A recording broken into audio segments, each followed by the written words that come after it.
Hello friends, welcome to Mithuntips. இன்னைக்கு நம்ம ஒரு சூப்பரான பிரேக்ஃபாஸ்ட் ரெசிபி தான் வந்து பார்க்க போறோம். இது பாத்தீங்கன்னா வெஜ் பராத்தா. இது நம்ம எப்பவுமே ரெகுலரா செய்யற பிரேக்ஃபாஸ்ட்க்கு இப்படி செஞ்சு கொடுத்தோம்னா வீட்ல இருக்க எல்லாரும் கண்டிப்பா விரும்பி சாப்பிடுவாங்க. கிட்ஸ்க்கு ரொம்பவே பிடிக்கும். சோ கண்டிப்பா இந்த வீடியோவை ஃபுல்லா பாருங்க. ஸ்கிப் பண்ணாம பாருங்க. நம்ம சேனலை இன்னும் நீங்க சப்ஸ்கிரைப் பண்ணலனா மறக்காம சப்ஸ்கிரைப் பண்ணிக்கோங்க.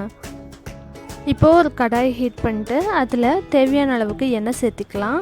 அதில் நான் வந்துட்டு 1 டேபிள் ஸ்பூன் அளவுக்கு துருவன இஞ்சி, அதுக்கப்புறம் பூண்டு பொடியை நறுக்குனது இது ரெண்டும் வந்து சேர்த்திருக்கிறேன். இது ரெண்டும் பார்த்திங்கன்னா நல்லா பச்சை வாசனை போகிற அளவுக்கு நல்லா ஃப்ரை பண்ணி விட்டுக்கோங்க.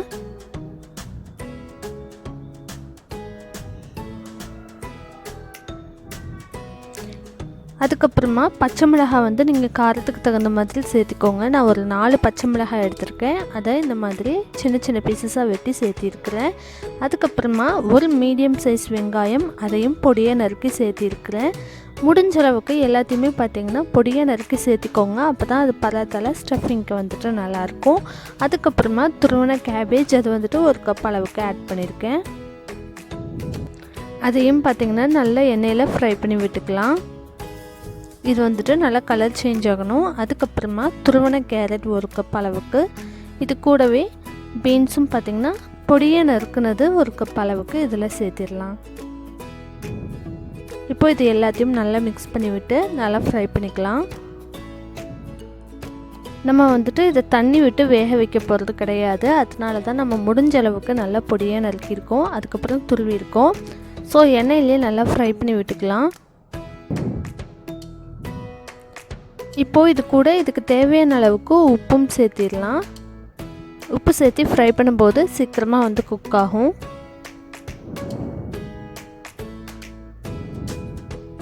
இது கூட நீங்கள் க்ரீன் பீஸ் இருந்தால் கூட வேக வச்சு இதில் சேர்த்துக்கலாம். ஏன்னா அதை ஃப்ரை பண்ணால் வந்துட்டு வேகாததுனால அது தனியாக வந்து குக்கரில் விசில் விட்டு எடுத்து இது கூட சேர்த்திக்கோங்க. அதுக்கப்புறம் இதில் நான் 1 கப் அளவுக்கு உருளைக்கிழங்கு வந்துட்டு பொடிச்சு எடுத்திருக்கேன். இந்த மாதிரி நல்லா வேக வச்சு நல்லா மசிச்சு இதில் சேர்த்திடலாம். ஸோ நீங்கள் க்ரீன் பீஸ் ஆட் பண்ணுற மாதிரி இருந்தால் உருளைக்கிழங்கு வேக வைக்கும் போதே அதையும் கூட நீங்கள் வேக வச்சு எடுத்து இது கூட சேர்த்திடலாம். 1 கப் அளவுக்கு நல்லா மசிச்ச உருளைக்கிழங்கு இதில் சேர்த்திடலாம்.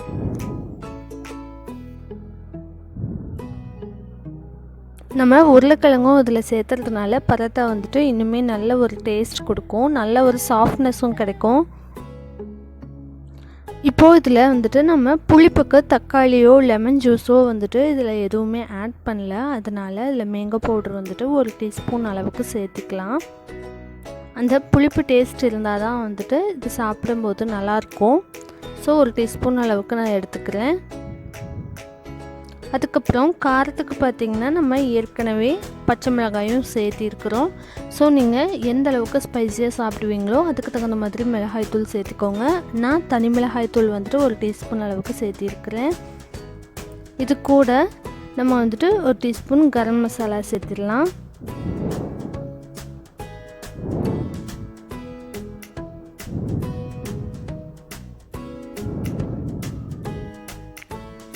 இது கூடவே நம்ம மல்லித்தூளும் வந்துட்டு ஆட் பண்ணிக்கலாம்.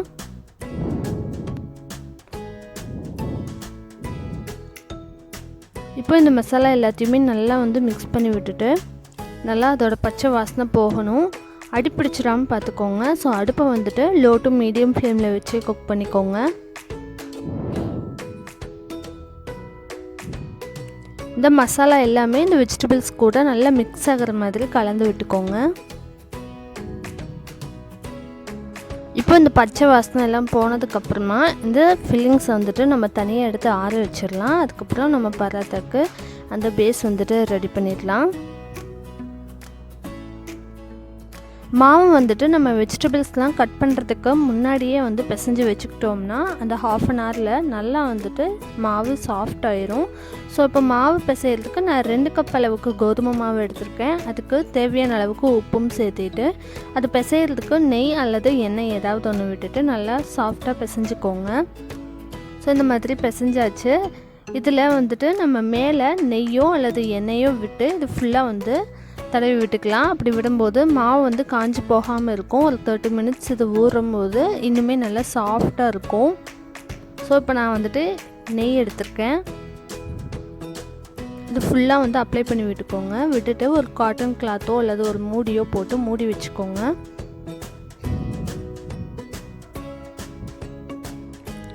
ஸோ ஒரு 30 மினிட்ஸ் கழித்து இந்த மாதிரி மாவு நல்லா சாஃப்டாக இருக்குது. இப்போ நம்ம வந்துட்டு பராத்தா செய்ய ஆரம்பிக்கலாம்.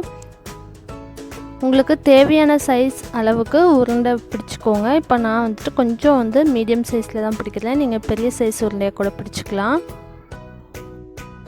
இப்போது எடுத்துருக்க உருண்டையை நல்லா மாவில் வந்துட்டு டஸ்ட் பண்ணி எடுத்துக்கோங்க. அதுக்கப்புறமா ஒரு அளவுக்கு தேய்ச்சிட்டு அதுக்குள்ளே நம்ம ஃபில்லிங்ஸ் வைக்க ஆரம்பிச்சிடலாம்.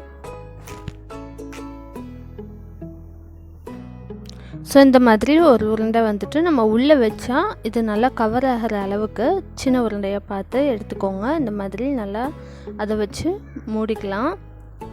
இந்த மாதிரி நல்லா ப்ரெஸ் பண்ணி விட்டுட்டு அதுக்கப்புறமா மறுபடியும் வந்து கையிலேயே வந்து இந்த மாதிரி தள்ளுறதுனா தள்ளலாம், அல்லது வந்துட்டு மறுபடியும் இந்த மாதிரி கொஞ்சம் தேய்ச்சிக்கோங்க. அந்த உள்ளே வச்சுருக்க ஃபில்லிங்ஸ் வந்துட்டு வெளியே தெரிஞ்சாலும் ஒன்றும் ப்ராப்ளம் இல்லை. டேஸ்ட் வந்துட்டு நல்லா தான் இருக்கும்.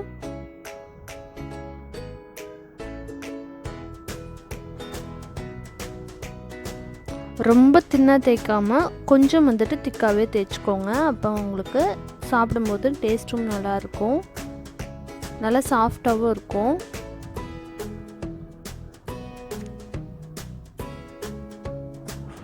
அடுத்து நம்ம வந்துட்டு சுட்டு எடுத்துடலாம். இப்போ நான் ஒரு தோசைக்கல்லில் நம்ம தேய்ச்சி வச்சிருந்தேன் அந்த பராத்தாவை ப்ளேஸ் பண்ணிவிட்டு அதில் நான் வந்து சுற்றிலும் நெய் ஆட் பண்ணிக்கிறேன். நீங்கள் எண்ணெய் சேர்த்திக்கலாம் அல்லது பட்டர் கூட ஆட் பண்ணிக்கலாம். அது நம்மளோட டேஸ்ட்டுக்கு தகுந்த மாதிரி சேர்த்திக்கோங்க.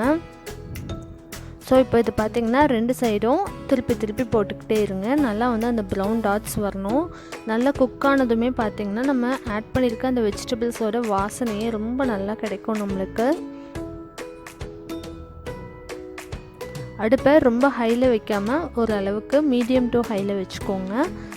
இப்போ பார்த்திங்கன்னா அப்படியே டாட்ஸ்லாம் வர ஆரம்பிச்சிருச்சு. ஸோ ஆல்மோஸ்ட் வந்துட்டு குக் ஆயிடுச்சு. இதை நம்ம அப்படியே எடுத்து சர்வ் பண்ணிடலாம். இப்போ பார்த்திங்கன்னா நல்லாவே குக் ஆயிடுச்சு. நல்லா டாட்ஸ்லாம் தெரிய ஆரம்பிச்சிருச்சு. ஸோ இதே மாதிரி ரிமைனிங் இருக்க எல்லா பராத்தாவும் வந்துட்டு நம்ம சுட்டு எடுத்துடலாம். இப்போது சுவையான வெஜிடபிள் பராத்தா வந்துட்டு ரெடி ஆயிடுச்சு. இதுக்கு சைடிஷ் பார்த்திங்கன்னா தயிர் ரைத்தா வந்துட்டு இதில் நல்லாயிருக்கும். ஸோ கண்டிப்பாக நீங்களும் ட்ரை பண்ணி பாருங்கள். ட்ரை பண்ணி பார்த்துட்டு எப்படி வந்துச்சுன்னு சொல்லி கீழே கமெண்ட் பண்ணுங்கள். மறக்காமல் நம்ம சேனலை சப்ஸ்கிரைப் பண்ணிக்கோங்க. Thanks for watching.